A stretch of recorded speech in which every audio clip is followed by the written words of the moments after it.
I've got some fallen white pine here. I'm actually going to take some with me. You can identify this because it's soft and you just learn to spot it after a while, but they grow in little clusters of 5 needles. Well, if I can get it, pinch one of those off. Actually, I pinched 2. And there'll be 5 needles. If I can get one there. So that's how we know this is eastern white pine. And I'm grabbing some needles to make some tea. It's good for circulation. It's good for the respiratory system. Any viral infections, any like bacterial, respiratory bacterial infections. So we're going to grab some of it.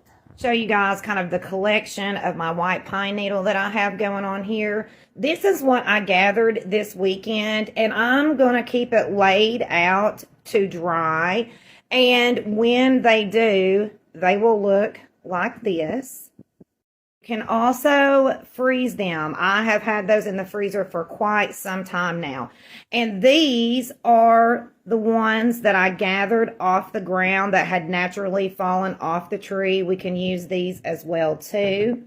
Our fresh pine needle is going to be the most potent. There was actually a study that tested the needles, and the fresh needles had the highest levels of shikimic acid, which is our antiviral. So those would be the strongest. The next I would say is the frozen, then the dried green, and then the brown.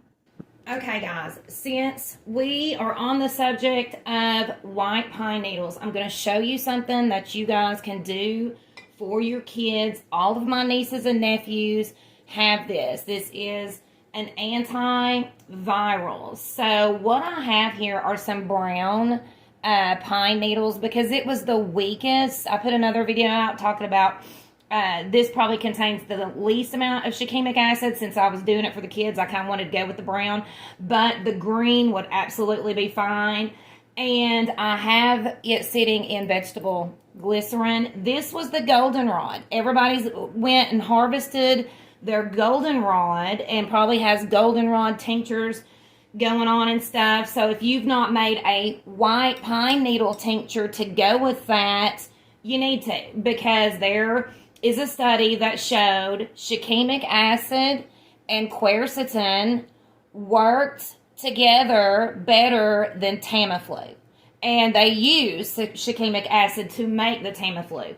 So also this, now I've strained this one already. It is a goldenrod vegetable glycerin tincture. So anytime the kids even get a sniffle, tell them to take a dropper of their goldenrod and their white pine needle to get them turned back around.